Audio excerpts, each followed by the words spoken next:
ako ay sila na gani ako mga bawo gani. O nga yung sakit daw dapat ito mo sabi sa mga hindi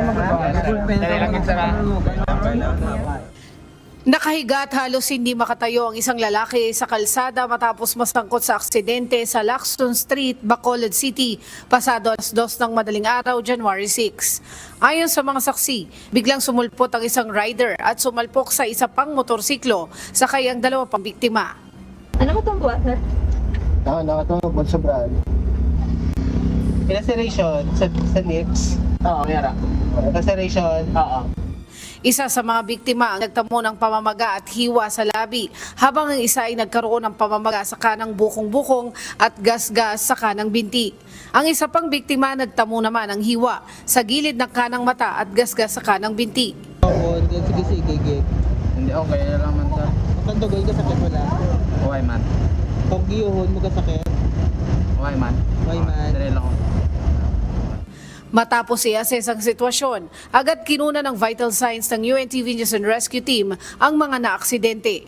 Agad na nilapatan ng first aid ang kanilang mga sugat sa pamamagitan ng paglalagay ng cold compress at nilinis ang mga ito.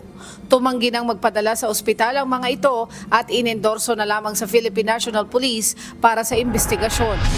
Sa Cebu City, isang senior citizen sa Cordova, Cebu ang humingi ng tulong na madala ito sa ospital upang ma-check up dahil sa kanyang karamdaman Miyerkules, January 7. Nakararanas si tatay ng hirap sa paglalakad kaya kailangang asistihan upang makabangon sa pagkakahiga. Madalas rin ang kanyang pag-ubo at pananakit ng tiyan dahil sa sakit na tuberculosis. Matapos ma-check up sa ospital, ang pasyente ay inuwi na rin ito sa kanyang bahay. Sa mga nangangailangan ng agarang tulong sa panahon ng aksidente o sakuna, maaaring makipag-ugnayan sa UNTV News and Rescue Hotline 8911 UNTV o 8911-8688. Leslie Widem, UNTV News and Rescue. Diyos ang aming sandigan, serbisyo publiko ang aming pinahalagahan.